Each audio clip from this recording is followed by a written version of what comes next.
Wassalamu ala asrafil anbiya'i wal mursalin Sayyidina Muhammadin wa ala alihi wa sahbihi ajma'in amma ba'du. Aqulu lakum jami'an Assalamualaikum warahmatullahi wabarakatuh. Waalaikumsalam warahmatullahi wabarakatuh.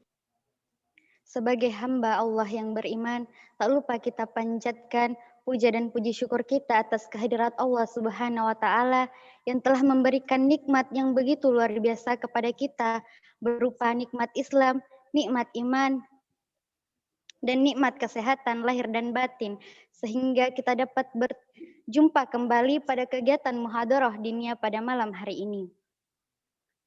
Salawat serta salam kita kirimkan kepada baginda kita Nabiullah Nabi Muhammad SAW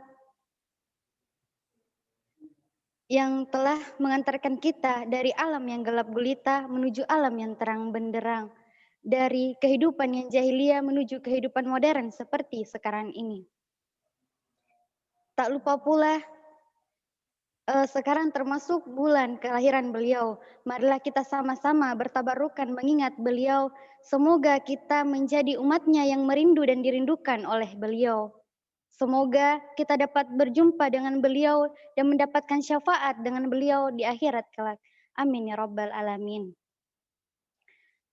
Tak lupa pula saya ucapkan terima kasih kepada Ustadz Andi Alfi selaku pembimbing muhadarah diniyah pada malam hari ini dan juga teman-teman sekalian yang meluangkan waktunya untuk hadir bersama kita di sini. Perkenankan saya akan menyampaikan sebuah khitbah yang berjudul Sabar adalah manifestasi dari cinta.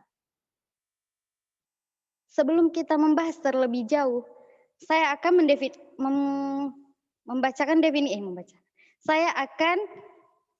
kita akan membahas definisi dari sabar dan cinta itu sendiri. Sabar adalah suatu sikap menahan diri, menahan emosi, menahan keinginan, dan bertahan dalam situasi yang sulit tanpa mengeluh. Sabar merupakan suatu sikap yang mencerminkan kekokohan jiwa manusia. Nah, berbicara mengenai cinta. Cinta, kalau kita ingin membahas cinta tak akan pernah ada habisnya. Bagaikan menguras air laut yang tak akan pernah ada surutnya. Saat membahas mengenai cinta, siapa yang pertama kali terbayang di benak kalian? Apakah pemilik cinta atau Allah itu sendiri? Ataukah orang tua kalian? Atau bisa jadi saudara atau saudari kalian? Atau bisa jadi kekasih atau pujaan hati kalian? Nah, pada pertemuan kali ini, yang saya akan bahas adalah cinta kepada pemilik cinta atau puncak dari segala pencinta, yaitu Allah Subhanahu wa Ta'ala. Cinta kepada Allah Subhanahu wa Ta'ala adalah berarti menempatkan Allah Subhanahu wa Ta'ala di lubuk hati kita dengan hikmat dan menjadikan Allah sebagai landasan atas segala perbuatan kita. Sesuai judul yang saya akan bawakan pada malam hari ini, yaitu sabar adalah manifestasi dari cinta. Kenapa saya mengatakan bahwa sabar adalah manifestasi dari cinta? Sebab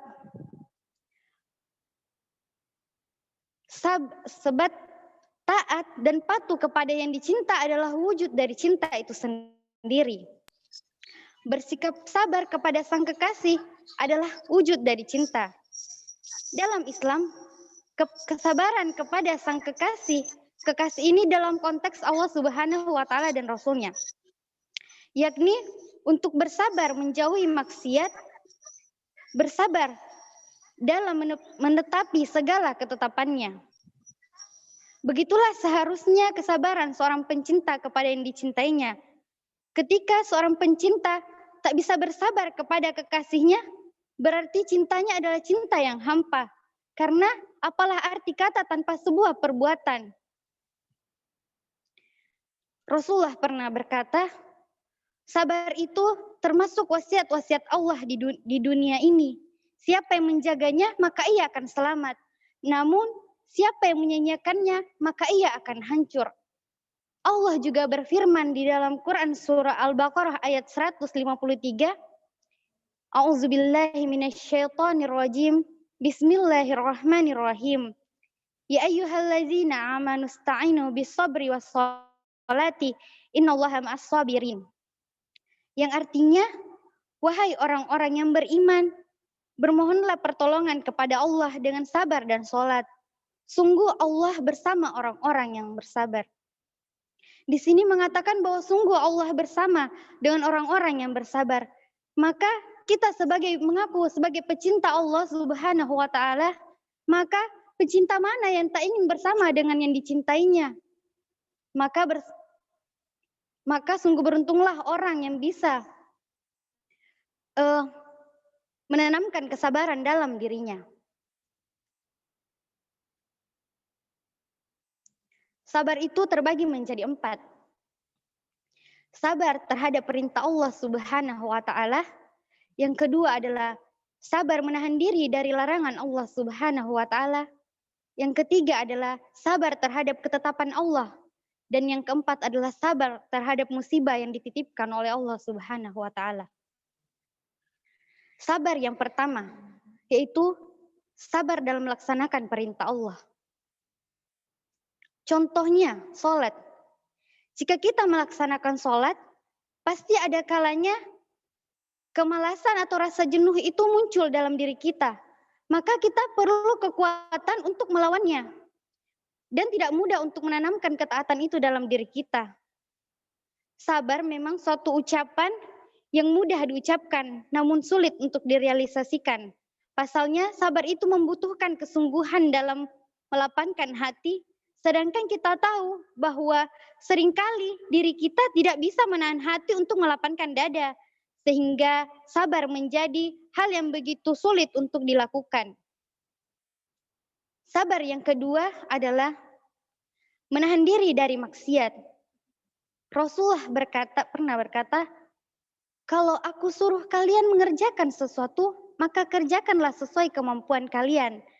Tapi kalau aku melarang kalian, maka tinggalkanlah. Di sini artinya apa? Kalau aku suruh kalian mengerjakan sesuatu, maka kerjakanlah sesuai kemampuan. Artinya jika kita diperintahkan, maka kita mengerjakan sesuai kemampuan kita, sesuai kapasitas kita. Namun kalau kita disuruh meninggalkan, maka tinggalkanlah. Karena untuk meninggalkan suatu maksiat itu tidak memerlukan kekuatan. Artinya apa? Contohnya, yang pertama kali harus kita lakukan ketika kita ingin menjauhkan diri dari kemaksiatan, yaitu meninggalkan hal-hal yang bisa mendorong kita kepada maksiatan. Meninggalkan tempat-tempat yang bisa mendorong kita pada kemaksiatan itu sendiri. Contohnya ketika kita berpuasa, lalu kita ke pasar. Tentu di pasar itu ada begitu banyak cobaan, ada begitu banyak makanan, sehingga itu bisa menggoyahkan iman kita. Seperti itu. Terus yang ketiga adalah sabar terhadap ketetapan Allah Subhanahu wa taala. Bukankah Allah Subhanahu wa taala yang menciptakan kita? Allah Subhanahu wa taala yang pertama kali mencintai kita sebelum orang tua kita mencintai kita. Maka tentulah Allah selalu akan memberikan yang terbaik untuk hambanya. Namun terkadang kita hambanya tidak sadar bahwa apa yang terjadi menimpa kita itu adalah sebenarnya yang terbaik bagi kita. Contohnya ketika kita melakukan suatu hal yang maksiat, contohnya pacaran. Kan dalam Islam dilarang untuk berpacaran. Namun banyak di antara kita yang berpacaran bahkan sekarang itu menjadi hal yang biasa-biasa saja di kalangan masyarakat. Ketika kita diputuskan oleh kekasih kita, maka kadang kita merajuk kepada Allah, ya Allah, kenapa sih saya ditinggalkan begini-begini?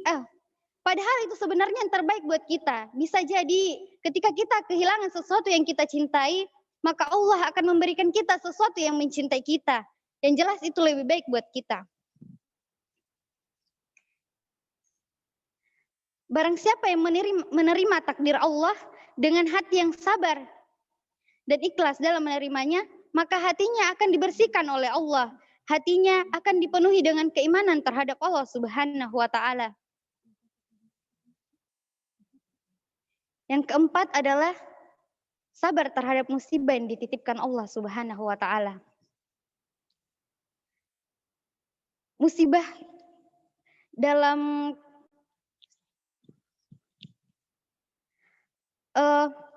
karena ada di dalam Al-Qur'an Allah mengatakan, boleh jadi apa yang kamu sukai itu buruk bagimu dan boleh jadi apa yang kamu benci sebenarnya itu baik bagimu. Mungkin kita mengatakan cobaan itu adalah suatu hal, contohnya kita kehilangan, suatu hal yang tidak baik menurut kita. Namun dalam kehilangan itu, melalui itulah Allah menguji keimanan kita. Dan ketika kita lolos dalam melakukannya, ketika kita bersabar dan makin mencintai Allah karena musibahnya, maka derajat kita akan ditinggikan di sisi Allah Subhanahu wa taala. Karena boleh jadi kamu membenci sesuatu padahal itu baik bagimu. Layaknya obat yang pahit namun ia dapat menyembuhkanmu. Dan boleh jadi apa yang kamu sukai itu buruk bagimu. Layaknya pisau yang cantik namun ia dapat melukaimu. Ya mungkin hanya itu yang bisa saya sampaikan. Wabillahi taufiq wal hidayah. Wassalamualaikum warahmatullahi wabarakatuh.